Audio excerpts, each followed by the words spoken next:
I'm Chris Bisco, and welcome to the 7th episode of the Entertainment Man Talk Show.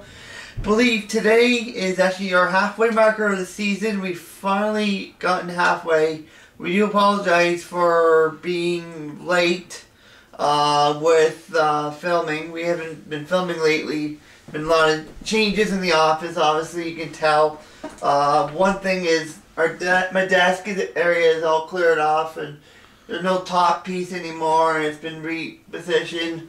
Also, I've been packing up the boxes for moving to the basement, and that's already done and over with. I have a few more things to do, but I'm doing that in between all the filming. So today we're only going to focus on the one episode. Episode 8 will be next Tuesday. We'll be baking in the kitchen. We won't be here in the office. We'll be in the kitchen getting set, doing some oatmeal cookie baking next week, and I can't wait. So today we're talking about gardening. Now it is March, and obviously it is going to be that time where we're going to be going outside and doing all the gardening and all that, putting in your tulips, putting in your daffodils, roses, whatever that you're planting in the gardens, or perennials or annuals, putting them in there. I'm going to look on the computer after. I'm going to figure out what perennial and annual mean for term wise and horticultural. And that's another word for gardening or working in the garden. It's horticultural culture, and it's different things. Now you have different types of tools that you use. You have like a spade that you can dig into the ground and turn over the soil. There is a rake to rake the soil up, get all the crud out of there. It's called something called a backhoe. Now, I'm not being inappropriate, don't worry. They made that joke on Jeopardy a few times. They called it a backhoe, but it's a tool. It's a tool pretty much as well. So pretty well springtime. Let's start from the beginning. Spring, which is coming really, really close to us now. It is springtime, and what you have to do with the gardens is take out all the old stuff, all the old plants, cut flowers off the rose bushes, and take out like vines that are on the ground or old flowers that are in there still, and they pretty well withered to nothing over the cold winter.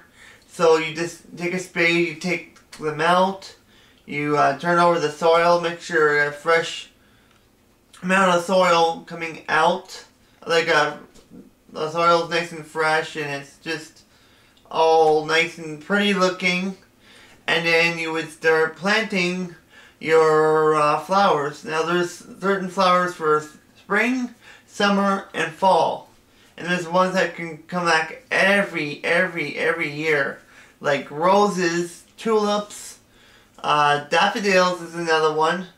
Those three are the ones I know of that will come back every year. I think Easter lilies too. Lilies are the other ones that would come back on a every year basis as well. So there's different, like in the spring there's like daffodils, tulips, roses as well. There's also, there's so many different flowers. I can't even pinpoint all of them, but there's all kinds that come in the summer, the spring, summer, and fall. For example, the summer you would have the, let's see, forget-me-nots. They're like little blue flowers, and they're like blue, very baby bluish color, I guess you would say. And it's pretty cool. It's awesome. I love that. Love those. And it's kind of a weird name, but all flowers have amazing names to it too as well. So, and this pretty well for planting vegetables in that way. You would probably most likely be planting vegetables in May. For example, your tomatoes, peas, cucumbers, beans, carrots, beets. For us, we have rhubarb in our garden. We have big, huge, honking rhubarb plant.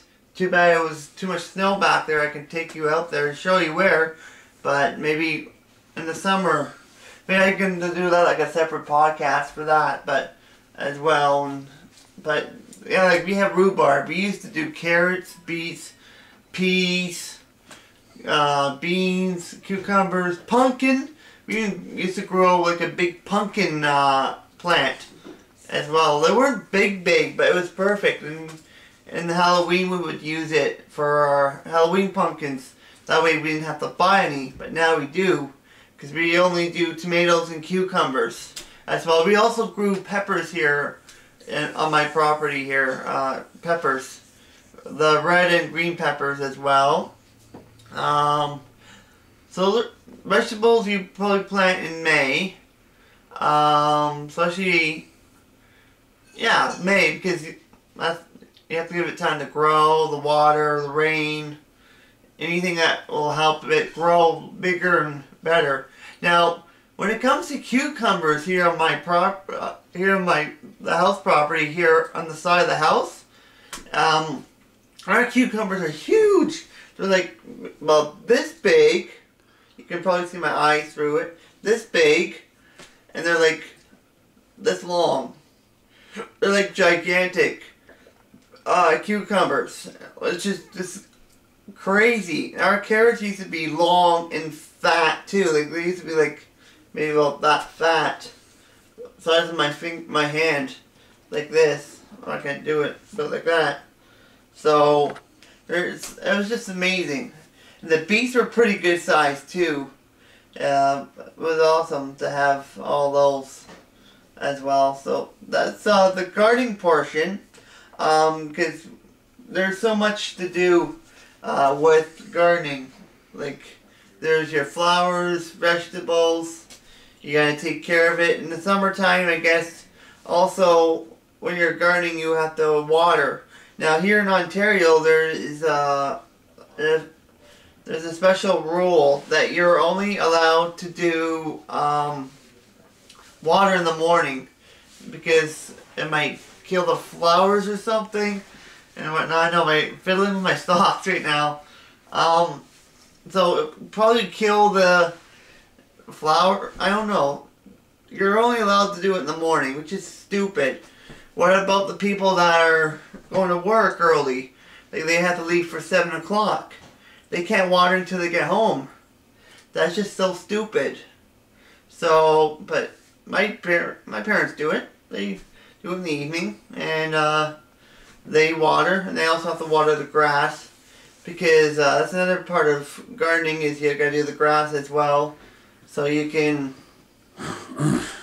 make sure your grass is nice and neat, nice and green. Compared to ours out there, it's actually dead.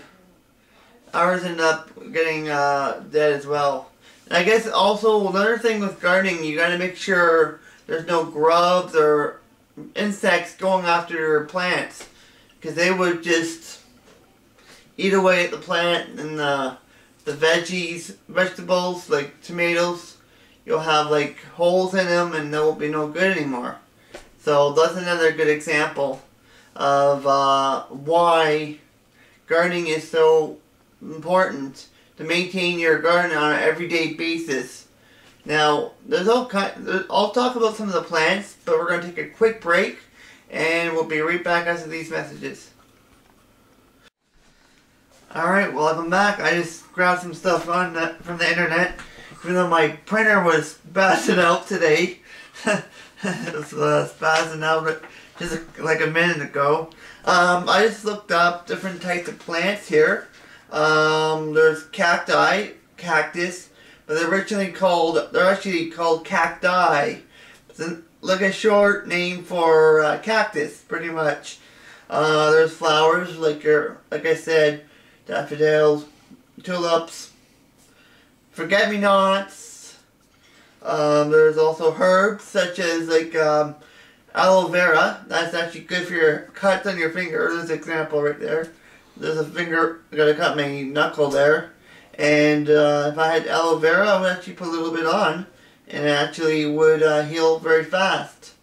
That's another one. There's echinacea, which is actually good for colds, which there's a cold going around in this household, so pretty much it's a good way to take it. I take like a little black pill. It's very small, like that, very small, easy to swallow. So I take that. Also, it comes in drops. I didn't like the drops. I actually prefer the pill form, even though I'm not too keen on gel. But anyways, moving on. Yeah, I take that. That's another herb. Then you got like your parsley. You got your basil. You got your garlic chives. Oh, you name it. Like, there's all different kinds of herbs up there that you use as well. You get all your herbs, like spices and all that you use. But more herbs. Shrubs and bushes, such as like let's see, a cedar hedge is like a bush.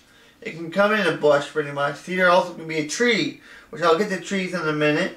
Shrubs are like just like small bushes. Let's see if there's actually one outside. Actually, there is. Sorry about the light. There's one right there. It has nothing on there right now. There's one, because it's winter as well.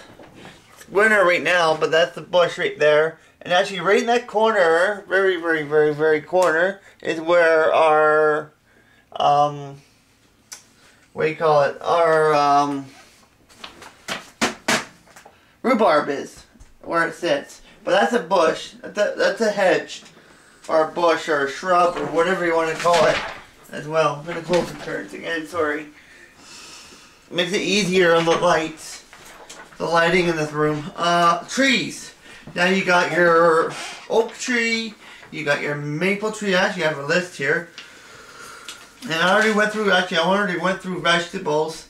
You got cabbage, onion, peppers, carrots, you name it. But let's go to the trees. There's all kinds of different trees. I'll do the ones that are the more common ones that I know of. Apple tree, I know that one. The ash tree, maple. There's all the different maples. Maple ash leaf, maple black, maple English field, beech trees, maple sugars. There's your mulberry tree, birch. You got all your different birches: black, European, paper, rivers, wheat, white, yellow. Now, white and yellow are more common in the Ontario area, pretty much. You'll see more yellow birches up in the north, but more white birches down here in Ontario, in the southern part of Ontario. There's your oaks, the ones I know: black oak, red oak,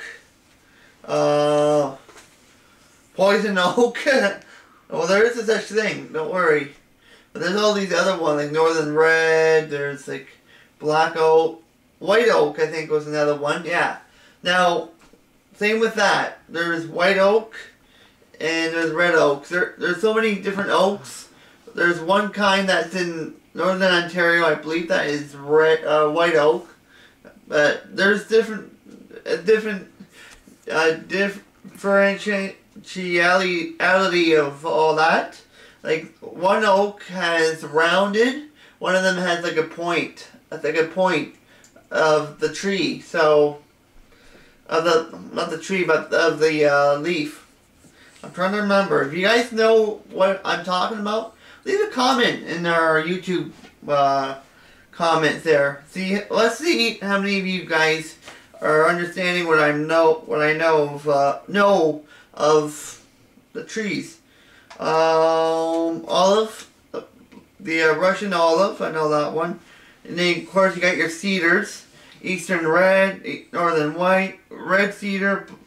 You got your black cherry.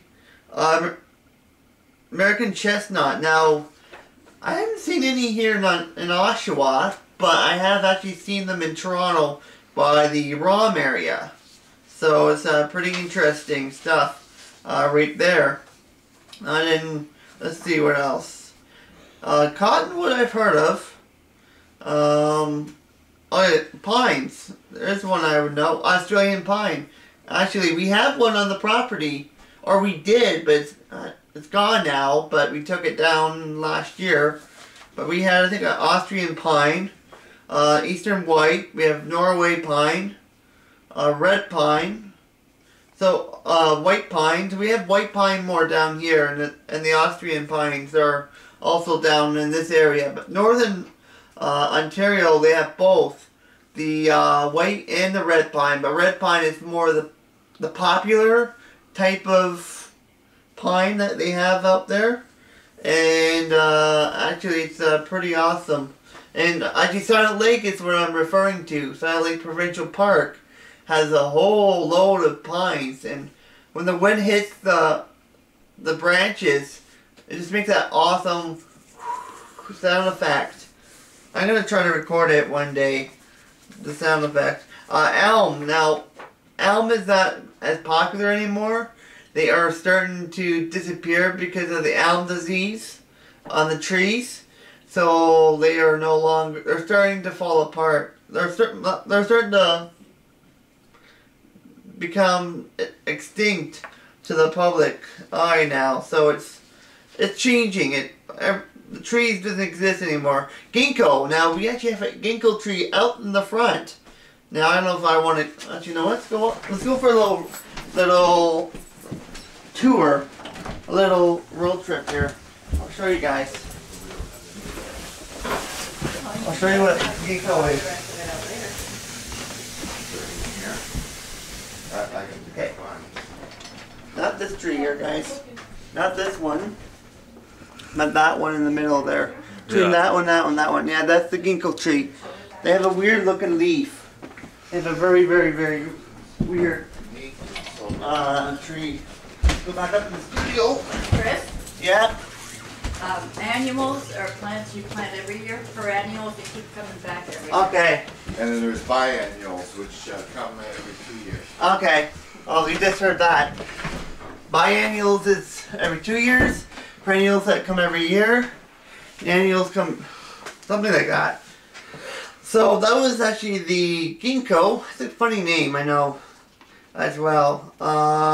Hemlock is also down up in the north a lot. There's some here on the southern part. Hickory is another one I know of. Serviceberry, again. Gotta go back to this window. Yeah, we have one. That one in the corner. That one in the corner there, that is our serviceberry. And we actually have one on the side too. And let me tell you, birds love it. The birds love the friggin' berry bush. Oh, they eat and eat and eat out of those berries. Let's see, what other ones? Norway spruce, I know that one. Then you got hickory, bitter nut, and mocker nut, hickory. And there's all kinds of different trees. It's just crazy. White spruce. There's a blue spruce. My neighbor has a blue spruce.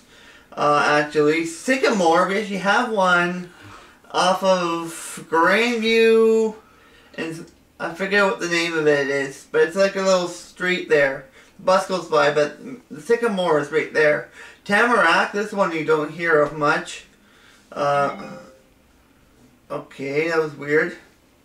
Then you got your hickories. You got a lot. Horse chestnut is the one I'm thinking of. There's the chestnut and the horse chestnut. Now the horse chestnuts are like huge, like this big. Yeah, this big, guys. This big. About maybe, yeah, about that size. And you actually can see them right by the ROM area in Toronto, the Royal Ontario Museum. What else? Let's see. Oh, the willow trees. You get your weeping willow, which weeps right to the ground. And then you got all your other pussy willow, which are those little soft little things we actually had on the side of the house. And then you got all your different types of willows up there, and you got your black walnut tree as well. So that's some of the different trees out there, and I just wanted to go through some of the basics with gardening, trees. I want to talk more like about nature and all that. I want to talk more about the plants and the trees out there. There's so many different trees. It's just amazing. And yeah, don't forget you have to water your plants if you want them to stay. Especially your veggies if you want to have nice juicy fruits or vegetables to eat from your garden, homemade. You gotta water them and make sure they are always doing well. Make sure the bugs aren't going after them. And also for tomatoes, you can put like this little metal vine up and put it in between. It can lean on it, and that way it'll stay upright throughout the whole season. So that's it for gardening today. I want to say thank you to Bram for coming to film. We will be back next week doing the baking episode right in the kitchen. We're going to be doing oatmeal cookies. That'll be fun. So for right now, from everyone here at the Entertainment Talk Show, I'm Chris Bisco, signing off. Thanks for watching. I'll see you next week for another episode of the Entertainment Talk Show. Bye for now.